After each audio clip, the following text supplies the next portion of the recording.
Friends, welcome to our Sayali fashion designer channel आणि मी आहे सायली। तर तुम्हा सर्वांचं आपल्या आजच्या नवीन अशा छानशा व्हिडिओमध्ये मी मनापासून खूप खूप स्वागत करते।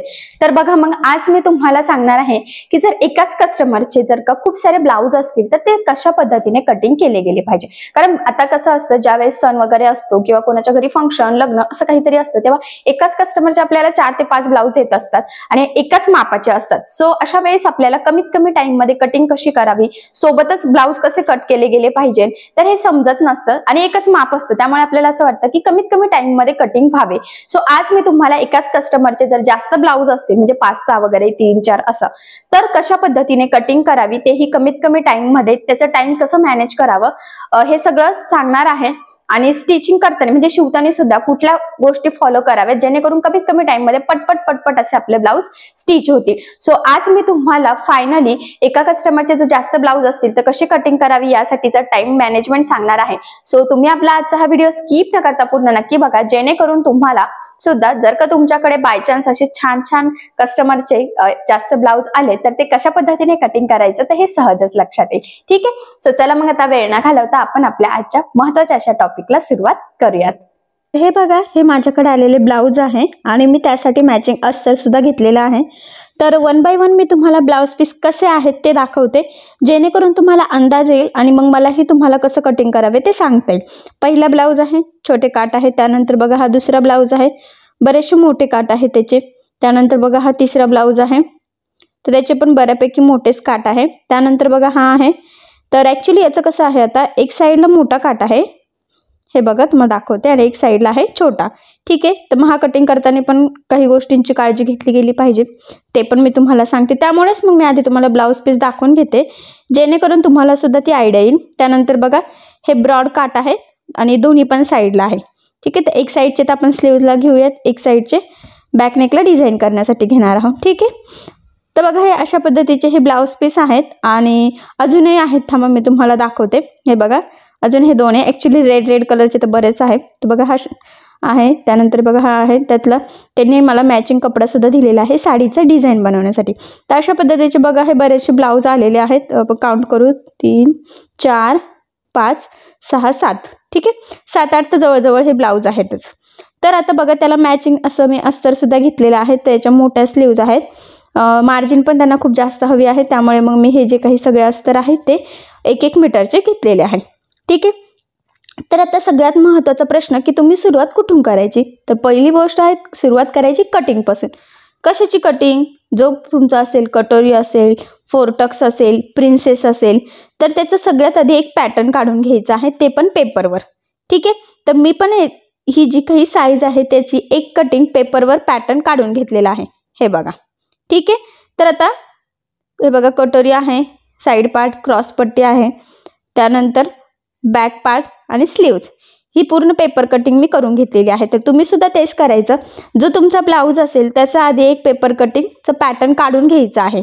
कारण की कसं ना, अस्तरवर जर केलं तर मग प्रत्येक वेळेस तुम्हाला मार्किंग करावं लागेल आणि मग कटिंग करावं लागेल। आणि जर का पेपरवर कटिंग केली तर एकच पेपर ठेवून तुम्ही बरेच सारे ब्लाउज कट करू शकतात। त्यामुळे पहिला पॉईंट की जो काही ब्लाउज असेल किंवा जे काही माप असेल त्या मापाचं तुम्ही आधी पेपर कटिंग काढून ठेवायची आहे। मग तो कटोरी असो, 4 टक्स असो, प्रिन्सेस असो, कुठलाही असो। ठीक आहे, हा पॉईंट लक्षात आला। त्यानंतर आता कटिंग करताना कुठल्या गोष्टींची काळजी घ्यायची। ठीक आहे, तर बघा मी आता हे पहिल्यांदा हे 2 ब्लाउज पीस घेतलेले आहे, म्हणजे ॲक्च्युली अस्तर घेतलेला आहे। तर मग आता मी सांगेल, हे बघा हा एक ब्लाउज पीस ठेवला आपण, आपल्याला हा कटिंग करायचा आहे। ठीक आहे, त्यानंतर हे बघा हा डबल फोल्ड पण करून घेतलेला आहे। त्यानंतर बघा हा दुसरा आहे, तर तो पण आपल्याला त्यावर ठेवायचा आहे। तर हे बघा, आणि बंद बाजू बघा व्यवस्थित एका साईडने घ्यायची आहे, कन्फ्यूज होऊ नका। बघा बरोबर एकावर एक ठेवायचं आहे। बऱ्याचदा आता हे जे काही अस्तर असतं ना तेच कमी जास्त असतं, त्यामुळे मग आपल्याला कटिंग करताना सुद्धा प्रॉब्लेम येतो। त्याची घडी वेगळी घातलेली असते, कुठेतरी तिरकं वगैरे असते, तर बघा इथे पण खाली वर आहे थोडंफार, बट ठीक आहे, तुम्हाला मी आधी दाखवते म्हणजे तुम्हाला पण आयडिया येईल। मग हे बघा ह्या पद्धतीने व्यवस्थित 2 घेतलेले आहे मी, तर ते एकावर एक ठेवून घ्यायचे आहे। त्यानंतर आता आपल्याला त्यावर ठेवायची आहे पेपर कटिंग। ठीक आहे, तर बघा मग आता ह्या पद्धतीने बंद बाजूच्या साईडने आपण बॅक पार्ट ठेवणार आहोत। ठीक आहे, त्यानंतर बघा आता पुढचा पार्ट ठेवूयात, तर हे बघा, हा 4 टक्स मार्किंग केलेली आहे पेपर कटिंगवर, तर तो पार्ट मी ठेवलेला आहे. आणि ह्याच एकाच कटिंगची ॲक्च्युली मी छोटी स्लीवची पण कटिंग केलेली आहे आणि मोठी स्लीवची सुद्धा पेपर कटिंग, कारण की काही ब्लाऊजच्या स्लीव छोट्या आहे, काही ब्लाऊजच्या मोठ्या आहे. त्यामुळे मग मी दोन्ही आधीच कटिंग करून ठेवलं, म्हणजे मी जेव्हा कट करेल तेव्हा ते मला इझी पडेल. ठीक आहे. तर बघा, मग ह्या पद्धतीने मी आता तुम्हाला सध्या छोटी बाहीचं सांगते. तर छोटी बाही ठेवलेली आहे व्यवस्थित. बघा, आपल्याला अस्तर पुरलेलं आहे आणि जर बाही छोटी असेल तर आपल्याला 1 मीटर कपड्याची सुद्धा गरज पडणार नाहीये. इथे तुमचं 80 सेंटीमीटरमध्ये सुद्धा कटिंग होते. ठीक आहे. तर बघा, असं ठेवल्यावर मार्किंग करून घ्यायची आणि मग कटिंग करायची. तर मग कटिंग करताना कपडा वगैरे व्यवस्थित पकडायचा आहे आणि मग तुमच्या इथे लक्षात येईल की 2 अस्तरची कटिंग म्हणजे 2 ब्लाऊज पीसची कटिंग तुम्ही एका वेळेस करू शकता. ठीक आहे. पण बऱ्याचदा काय होतं की ज्या वेळेस तुम्ही कटिंग करतात तर एखादा अस्तरचा पार्ट असा थोडासा कटिंग करताना हे बघा वर खाली होऊ शकतो आणि मग काय होतं की जेव्हा तो कमी जास्त होतो तर आपली कटिंग चुकण्याचे चान्सेस असतात.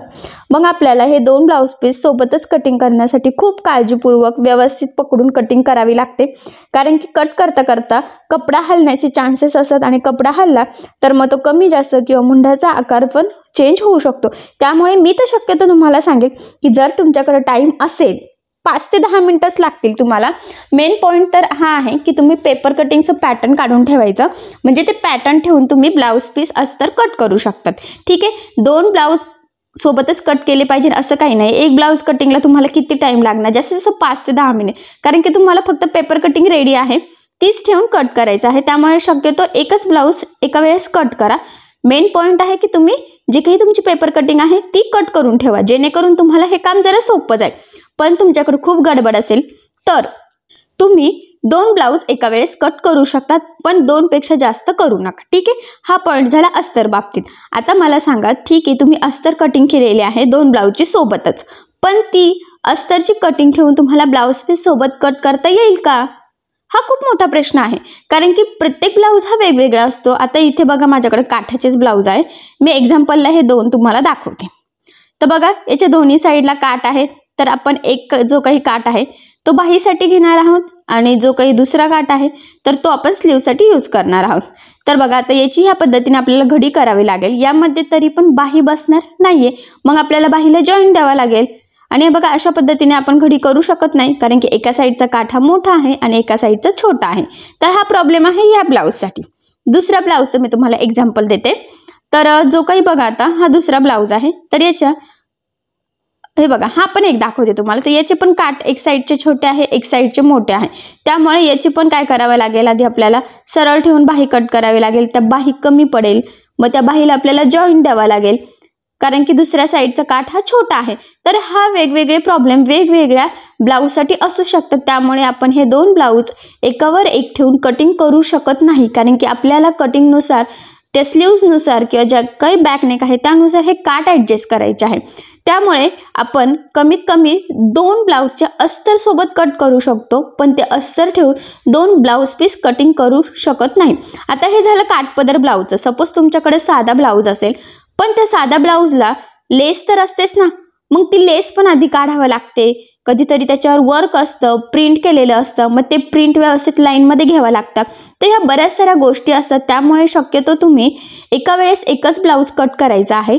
ठीक आहे. अस्तर कमीत कमी तुम्ही 2 करू शकता, पण त्यापेक्षा जास्त करू नका, कारण की ते वर खाली होण्याचे चान्सेस असतात. मग फिटिंगला परत प्रॉब्लेम येतो. त्यामुळे शक्यतो सेपरेटच कट करा. मेन पॉईंट हा आहे की तुम्ही एक पेपर कटिंग करून ठेवायची, जेणेकरून तुम्हाला सारखं सारखं मार्किंग करावी लागणार नाही. मुंड्याचा शेप झालं, हे झालं, तर पेपर कटिंग ठेवून पटापट मार्किंग करून तुम्ही पटपट कटिंग करू शकता. ठीक आहे. तर हा पॉईंट खूप खूप खूप इम्पॉर्टंट आहे, लक्षात राहू द्या. गडबड करू नका. आता मला तर काय, मी तर तुम्हाला सांगू शकले असते 3, 4, 5 ब्लाऊज तुम्ही सोबत कट करा, पण नाही, करू नका. प्रॉब्लेम येतो, ब्लाऊजची कटिंग चुकण्याचे चान्सेस असतात. त्यामुळे अस्तर सुद्धा 2 पेक्षा जास्त कटिंग करू नका. मी सांगायला तर किती सांगेल ना, पण तरी पण सांगते की नका करू. जास्तीत जास्त 5 ते 10 मिनिटं पुढे मागे होणार, जास्त काही फरक पडणार नाहीये. असं तर किती टाइम जातो, तर 5 ते 10 मिनिटं आपण आपल्या ब्लाऊजच्या कटिंगसाठी देऊ शकतो ना. मेन पॉईंट आहे की तुम्ही जी काही पेपर कटिंग असेल, कुठलीही असो, कटोरी असो, प्रिन्सेस असो, 4 टक्स असो, ती पेपर कटिंग करून ठेवायची आहे. आता इथे तर तुम्ही बघितलेलंच आहे, मी पेपर कटिंग केलेली आहे. त्याचबरोबर बाही सुद्धा एक छोटी बाहीची पण कटिंग केली, मोठी पण, म्हणजे जेव्हा ज्या ब्लाऊजला जी असेल ते पटकन ठेवून आपण मार्किंग करून अस्तर कट करू शकतो आणि अस्तर ठेवून आपण ब्लाऊज पीस सुद्धा कट करू शकतो। आणि तुमच्या आता लक्षात आलं असेल, मी तुम्हाला दाखवलं डायरेक्ट लाईव्ह डेमोज की तुम्ही 2 ब्लाऊज पीस सोबत कट करू शकत नाही, कारण की 2 ब्लाऊजचे काठ हे वेगवेगळे असतात। काहींचे मोठे असतात दोन्ही पण, काहींचा एकच साईडला काठ असतो, काहींचा एक साईडला काठ असतो मोठा, एक साईडला छोटा असतो। त्यामुळे आपण 2 ब्लाऊज पीस एकावर एक ठेवून कटिंग सुद्धा करू शकत नाही। पण टाइम वाचवण्यासाठी काय करू शकता, पेपर पॅटर्न तुम्ही काढून ठेवू शकतात।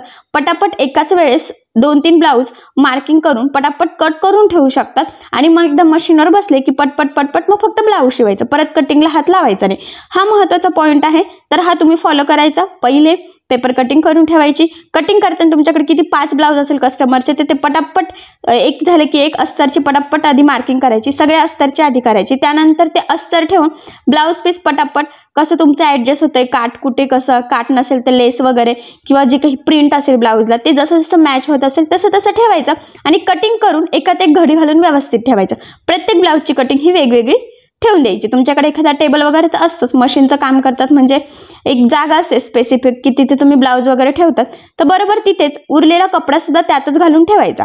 म्हणजे एक ब्लाऊज घेतला शिवायला की त्यातला कपडा उरलेला अस्तरचा असो ब्लाऊजचा असो तर तो आपल्याला शेवटपर्यंत लागतो। हुकपट्टी, लूप्सपट्टी, गळापट्टी, पायपिंग हे जे काही करायचं असतं त्यासाठी आपल्याला उरलेला कपडा हा लागतच असतो, तर म्हणून तो सुद्धा त्यामध्येच फोल्ड करून ठेवायचा। म्हणजे जेव्हा शिवायला बसणार तर तुम्हाला 17 वेळेस उठावं लागणार नाही, जागेवर सगळ्या गोष्टी राहणार, लेसपासून सगळं ज्या ज्या गोष्टी तुम्हाला लागतात डिझाईनसाठी, कॅनव्हास असो, लेस असो, दोरा असो, सगळं काढून ठेवायचं। बॉबिन सुद्धा 1-2 भरून ठेवायचा, म्हणजे एकदा बसले की पटापट पटापट ब्लाऊज शिवून होता, तुम्हाला उठावं लागत नाही। ठीक आहे, तर आता नक्कीच तुमच्या लक्षात आलेलं असेल की एकाच कस्टमरचे जर का जास्त ब्लाऊज असेल तर कशा पद्धतीने कटिंग केली पाहिजे, कमीत कमी टाईममध्ये काम कसं जास्त केलं पाहिजे, टाईम मॅनेजमेंट कसं केलं पाहिजे, हे सगळं मी तुम्हाला अतिशय सावकाश आणि व्यवस्थित सांगितलेलं आहे। आणि मी हे जे काही सांगितलं ते माझ्या स्वतःच्या अनुभवावरून सांगितलेलं आहे। सो नक्कीच ह्या ज्या काही टिप्स आहेत त्याचा तुम्हाला सुद्धा फायदा होईल। आणि जरी तुम्ही तुमच्या कामात कन्फ्यूज असाल कसं मॅनेज करावा, तर असं ट्राय करून बघा, नक्कीच तुमचं काम सुद्धा लवकरात लवकर होईल। ठीक आहे, तर या व्यतिरिक्त जर तुम्हाला काही प्रश्न असतील तर मला कमेंट करून विचारा, मी तुमच्या प्रश्नाची उत्तरे देण्याचा नक्कीच प्रयत्न करेन।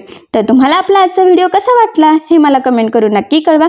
त्याचबरोबर आपला व्हिडिओ आवडला असेल तर व्हिडिओला लाईक करायला विसरू नका। आणि जर तुम्ही आपल्या चॅनलवर नवीन असाल आणि अजून चॅनलला सबस्क्राईब केलेलं नसेल तर सबस्क्राईब नक्की करा।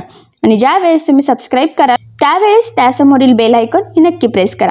त्यामुळे काय होईल, जेव्हा मी नवीन व्हिडिओज टाकेल त्याचं नोटिफिकेशन तुम्हाला तुमच्या मोबाईलवर येईल। Okay, thank you.